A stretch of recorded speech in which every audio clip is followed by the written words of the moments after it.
Is pursuing a worldly life un-Islamic? Or is this a misconception that's holding Muslims back? In this episode, we dive into Chapter 10 of Zafirullah Khan's Islam in the Contemporary World to explore how Islam embraces the unity of faith and worldly engagement. Welcome to this deep dive. We're digging into some source material today that, honestly, it really makes you think again about some pretty fundamental ideas. Absolute. We're looking at Zafirullah Khan, Chapter 10, and he tackles this really potent misconception.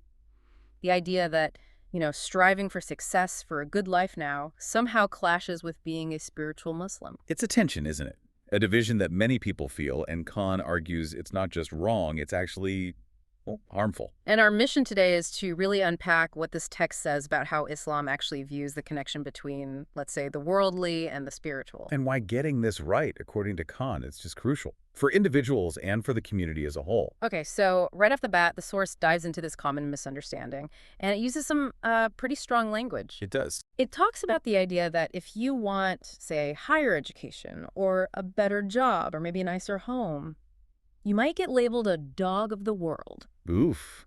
Yeah, and the author actually shares a really personal story about that exact label. Really? Yeah, being called that by a religious friend, just because he had ambitions in life. Mm, And the friend apparently used a hadith likening the world to a corpse, and those chasing it to dogs. wow, that's stark. And I guess the author's first reaction was, hang on, is that hadith authentic? Or is that interpretation even right? Exactly. He immediately saw the problem with that view. Mm. I mean, think about it. If you tell young, ambitious people that their drive to improve is like chasing something rotten, Yeah, what does that do? it just crushes ambition, right? It creates this really negative, almost fatalistic view of life. Makes any kind of progress seem, I don't know, futile or even like sinful. Which sounds incredibly limiting. But the source argues Islam's take is completely different. It actually rejects this whole separation. Fundamentally rejects it. Yeah, Yeah. the temporal life here and the spiritual are not seen as opposites. And this isn't just the side point, is it? The source ties it right back to the core concept of Tawheed. Right. We often think Tommy just means, God is one. Yeah. But Khan stresses it's a principle of unity that flows through everything. Unity of life, knowledge, the universe, matter, spirit. Races, tribes, life and death, belief and action, it's all interconnected. A holistic worldview. So you can't just slice life into these two neat little boxes. The worldly bit here, the religious bit over there. Exactly. And the source brings in Muhammad Athad here, who has this interesting comparison. He says, Christianity sometimes views earthly life as a bit gloomy, Okay. while the modern West, kind of detached from religion, just devours life almost greedily with no real respect for it. So two extremes, maybe. How does Islam fit in then? Well, Assad argues Islam looks at earthly life with calm and respect, doesn't worship it, obviously, but it sees it as a necessary stage, an instrumental part of the journey towards something higher, something everlasting. Like a stepping stone. Sort of, yeah. And the source really emphasizes this. Because this life is part of God's plan, we don't actually have the right to despise it or look down on it. That completely flips that dog of the world idea on its head. It really does. It suggests this life has value because it's connected to the divine plan. And the source says the Quran itself backs this up, linking worldly stuff with spiritual devotion. Explicitly. Think about that amazing verse about Friday prayers. Yes. Surah Al-Jumu'ah. That's the one. Verse Yeah. 10 says, basically, when the call for Friday prayer sounds, hurry to remember Allah and leave off your business. Simple enough. Right. But then, and when the prayer is finished, then may ye disperse through the land and seek of the bounty of Allah. Seek the bounty of Allah. Fadlullah. The source points out that's the term used for seeking your livelihood. It's literally framed as seeking God's bounty. And it's a command. It comes right after the central act of communal worship. Go out and seek it. That's such a contrast, isn't it? The source mentions the historical Jewish practice, setting aside Saturday purely for worship, no business. Exactly. Islam specifically tells believers, go out, engage, cease your livelihood after prayer. And that seeking itself, the source argues, is seen as ibadah, as worship. So doing your job, running a business, contributing, that can actually be worshipped. According to this text, yes, it's part of living that unified life. But the author laments that, well, many Muslims seem to have lost this understanding, How so? adopted this idea of, renunciation and stoicism instead, Yeah. creating these artificial walls between faith and life. Okay, so if that's the principle, Did the big names in early Islamic history live this way? Were they detached ascetics? The source gives examples, right? Oh, absolutely. It mentions Abdurrahman ibn Auf, Yeah. one of the companions promised paradise, right? Yeah, one of the Ashara Mubashara. Well, he was incredibly successful in business, left behind a huge amount of wealth, gold earned through his own efforts. Clearly, worldly success wasn't seen as incompatible with piety then. Good point. Any others? Imam Abu Hanifa. Think about his legacy. A giant of Islamic law. But he was also, simultaneously, a very successful cloth merchant. Wow, I didn't realize that about him. Yeah, and the source actually makes this bold claim that historically there wasn't a single major Muslim scholar who didn't also engage in some kind of business or trade. That really challenges the image some might have. It does. And of course, the ultimate example is the Prophet Muhammad himself, peace be upon him. He lived a full, engaged life. He is involved in the world while receiving and teaching revelation. His life, the source says, definitively ended any idea of a split. Okay, this brings us back to that phrase, dog of the world. If worldly success itself isn't the issue, what is the problem? What's the blameworthy dunya the source is warning against? Right, this is super important. The source clarifies. Dunya, the problematic world, isn't the stuff. It's not the nice house or the good car or the money in the bank. So, what is it then? It's whatever makes you heedless, negligent of Allah. It's a condition of the heart, really, not your bank statement. Can you give an example? The source gives a striking one. Someone could be praying extra night prayers, tahajjud, but if their heart is just consumed by greed and accumulating more, they're actually lost in dunya. Okay. But someone else could have immense wealth, yet remembers Allah constantly in their dealings, uses it well.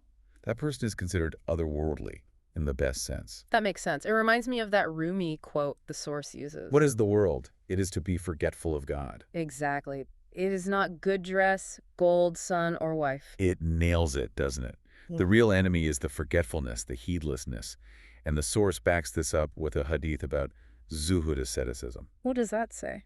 It's from Ibn Majah. It clarifies that zuhud isn't about, making forbidden the things God allowed or destroying his blessings. Okay, so it's not about poverty for poverty's sake. Not at all. True zuhud is about trusting more in what Allah possesses and in what's in your own hands.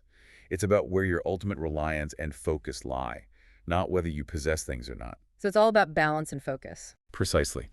Keeping that balance between the temporal and the eternal. We see it in that Quranic prayer asking for good in this world and good in the hereafter. Are there other verses that talk about this balance? Yes, definitely.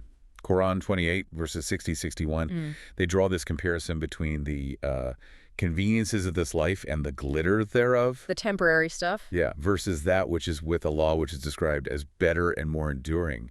And it asks, won't you be wise enough to choose the enduring? And the source draws on Maududi's commentary here. It does. Two key takeaways. First, pretty straightforward. This life is temporary, the hereafter is forever. No sane person trades eternal well-being for fleeting pleasure. Makes sense. Second, Allah isn't demanding we become monks and nuns, totally abstaining from worldly good. The requirement is preference. Your ultimate goal, your preference, must be the hereafter. Worldly things should be tools, means, to help you achieve success there. The world as a tool, not the ultimate prize. Exactly. And then there's Quran 57, verse 20. Again, using Maududi's insights, it paints this picture of worldly life if it becomes the sole focus. What kind of picture? Play and amusement, pomp and mutual boasting, multiplying riches in children, like plants that flourish then wither away. Yeah. Fleeting. Okay. And it contrasts that sharply with the reality of the hereafter, either severe punishment or forgiveness and God's pleasure. Yeah. So worldly life, pursued for its own sake, is called goods and chattels of deception. Deception because it's temporary but looks alluring. Precisely. It's alluring, but it passes. The hereafter is real, splendid, and eternal. It really highlights the danger if you lose that balance. It's easy to see how you could lose it, though. How do you visualize keeping that balance? The source has that analogy, right? Ah, yes. The boat analogy from Rumi. It's brilliant. How does it go? Okay, so think of a boat. You need water under the boat for it to sail, right? Sure. Can't sail on dry land. Exactly. That water under the boat is like engaging with the world, earning a living, having possessions, family.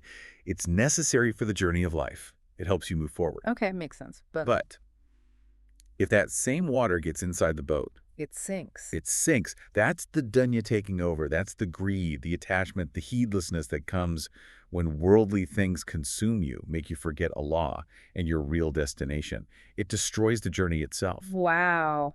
Rumi's couplet is so clear. If the water enters the boat, it drowns it. If the water remains under the boat, it protects it.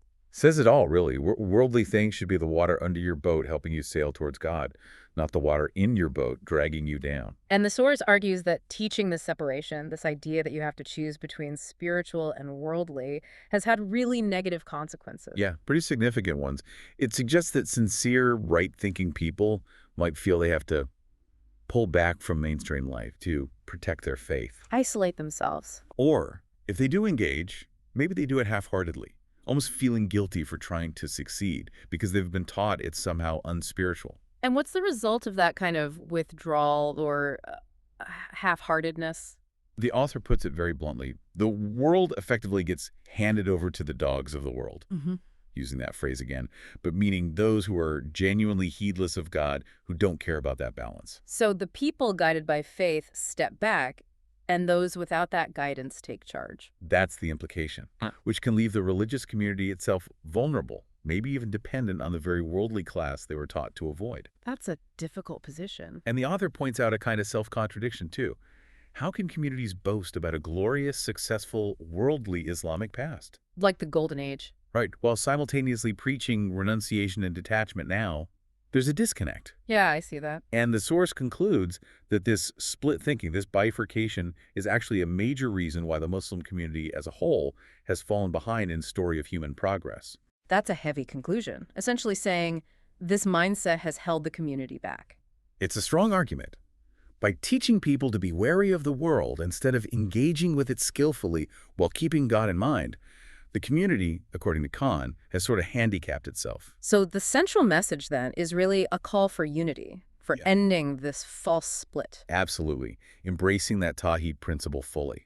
Seeing all of life, including work, innovation, success, as potentially part of one unified spiritual path towards Allah. And the source sounds quite urgent about this. It does. It suggests that without correcting this thinking, without this kind of internal reform, the community risks becoming, irrelevant, consigned to history, a relic of the past, as the text puts it. So the big takeaway from this deep dive, drawing on Khan's chapter, seems to be that a vibrant Islamic life isn't about escaping the world. Not at all. It's about engaging with it, fully, purposefully, but always guided by faith, always oriented towards the hereafter, making absolutely sure that the water stays under the boat. Yeah. Okay, so here's a thought to leave you with, drawn right from the source.